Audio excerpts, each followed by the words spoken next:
After I posted my last video called We're Not in This Together, Great News for Writers, I started coming across news stories about mask shaming.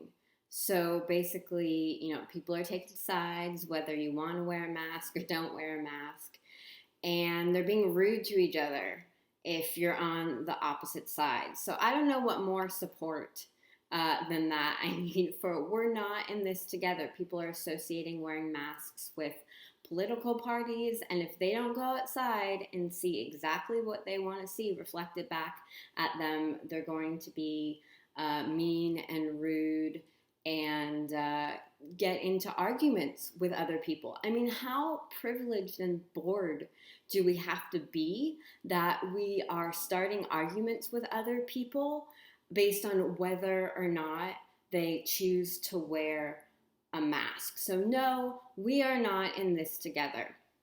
Wearing a mask is so innocent. It doesn't hurt anyone else. So I think it's equivalent to shaming someone for dyeing their hair blue, or if someone wanted to shame me for having tattoos. These are innocent choices that people make that aren't hurting anyone else. And in the case of a mask, you don't know their situation. You don't know who they're around, who they could potentially be around, and why they're choosing to do that. So if you haven't already watched the last video that I posted that is called We're Not in This Together, I will put a link to it in the description box below the video. So you can check out why I'm talking about that now. And it really just supported my point even more. I mean, there are lots of things to support my point. I won't go on and on about this in every video. I might mention it, but what came to mind after I was still thinking about this more after my last video, and there is a song lyric by Alanis Morissette. I'm a big Alanis Morissette fan. I'm a big music fan in general. If you have followed my writing over the years, I use a lot of music related things and references and quotes in my writing. I'm going to get to that more soon. But there's a song lyric that she wrote that goes, "I too once thought I was owed something." And I wanted to make a video with that title because, again, I'm just thinking about all the people who just want everyone to behave like them and look like them. And there's no tolerance for different points of view. There's just this combative, you know which word I'm talking about. Hopefully I know which word I'm talking about.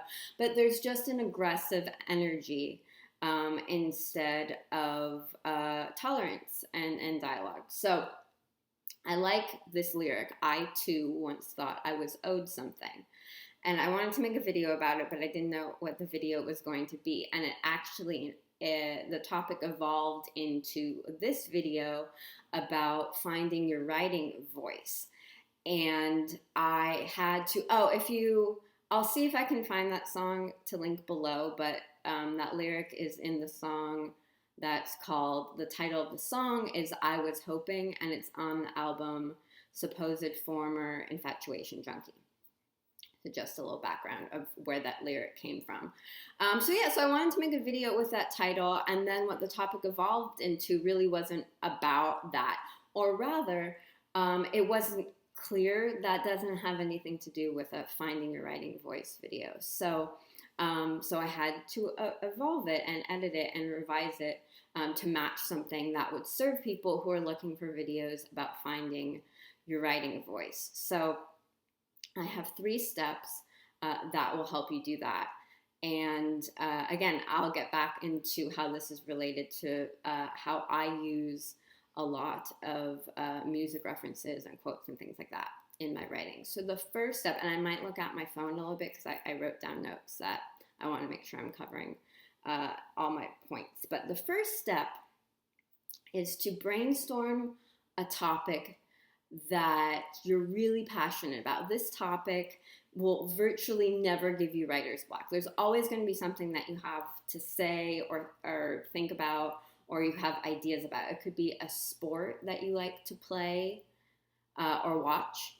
It could be video games. It could be stand-up comedy. It could be sci-fi movies. But you want to think about a topic that comes really naturally to you, and that, you could just talk about forever because you're just really in love with it. And the second step I call support and serve. And here's where you take that topic and you find instances from your knowledge of that topic that help support the point you talk about in your content, or they serve your audience. So me mentioning that song lyric, someone else might resonate with it. Someone might kind of like Alanis Morissette and want to find out more. So I'm mentioning it because it might serve people just for entertainment. I don't have to always be talking about writing advice. So you're taking something that you will virtually never get writer's block about, and you're finding ways you can use that topic to support and serve your audience. And then the third step is that you want to use that critically and sparingly. So you're not always going to be pulling these references from another part of your life that you're passionate about. You want to use them in critical moments that help differentiate you as a content creator. This is where your voice really comes out. Where, I always say everything's already been talked about a million times, but what makes your content different is the point of view that you bring to your content. It's your perspective. It's your love for other things that you infuse in your content that makes your content stand out, that resonates with the type of people who you want to be a part of your audience. So you're going to pick out the critical moments where, if I just talk about hockey, and if I make a hockey analogy or a hockey metaphor, or it's really my voice coming out. It's bringing my perspective to this subject. And you don't want to do it all the time, because otherwise it can get, I would say, a little like hokey or a little gimmicky. Or a little hypey, where it's just oversaturated in your content. You want to use it to enhance your content with your writing voice, and not drown your content out with constant pop culture references or constant music references. And for my own work, I've been writing for Copyblogger for 7 years now, and on a regular basis. And over that 7 years, I have tons of sprinkled in musical references, pop culture references, music quotes, but it's not all the time. If I did that in every single piece of my writing, it could, again, drown out the points that I'm trying to make, because I'm just trying to make a musical connection. You don't want to force anything here. It really is just extracting your natural voice and putting it in your content. So all those musical references over the years, I didn't force myself, for this article I have to have a music reference, but I'm listening to music all day, every day, and not always music with lyrics. If it's not music with lyrics, it's just music without lyrics or ambient music. But music is always on here, not right now because I'm filming a video, but maybe I'll do that eventually. But I find the moments where it's natural for me to use something that I'm so passionate about, which is music, and I use music to support and serve the points that I'm making in my articles, or rather support the points in my article or serve my audience by bringing in something else into the content topic that I'm talking about. The caveat with this one, and there is some flexibility, is if you make your passion thing the majority of your content, if that really is your thing. So I mentioned hockey already. If you're the hockey guy who gives writing advice, every writing tip has a hockey analogy. You either kind of go all in or you use it sparingly. Either your passion topic, the topic that you're passionate about bringing to your content business is either the crossroads. I'm stealing that term from Copyblogger founder and CEO, Brian Clark. It's either the crossroads of like hockey and writing advice, or hockey and green juice, or hockey and electronics. So you're either going all in and becoming the hockey green juice guy, or you're going to sprinkle in your hockey references sparingly in critical moments that help define your writing voice when you're talking about your green juice. I mentioned a lot of examples there. Sorry if that got confusing. But I just wanted to mention that too, because I could have gone all in, because even though I just mentioned like 7 years of Copyblogger, my music references go way back further than that in my writing. And I could have always been like I use music quotes in every single piece of writing that I do type of editor-writer person. I didn't go that route, but I think it is possible, and I think that can be done well.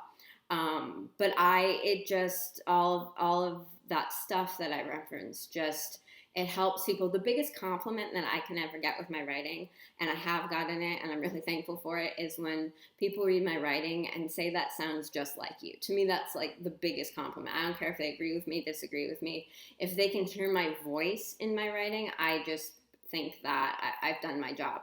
And I'm really proud of that. So I wanted to make this video to help you get a better grasp on how you can bring out your writing voice in your writing, because it's really what helps you stand out as a writer, as people want to read that voice over time as you publish your work over time. So if you're not already subscribed to the Revision Fairy channel, click the red subscribe button below the video and tap the notification bell, because I think I'm going back to posting videos once a week. I don't know why I made the decision to batch upload. That didn't even really work. Any weird decision that I've made lately, I'm calling pandemic brain. You might have it too. I've made like nothing permanent, but I've made just like weird decisions, and I realized that I think I just like posting once a week, but I don't have a specific day in mind, and I don't know if it's going to turn in a specific day, but I'll probably upload videos once a week. I'm going to make my final-ish decision in June. So all of this to say, tap the notification bell when you subscribe, because then you'll get a note letting you know that I have a new video for you. Could be any day of the week right now. I used to upload on Wednesdays. And don't forget to like this video if you are on the path to learning about honing or finding your writing voice. And that is it. I will talk to you soon.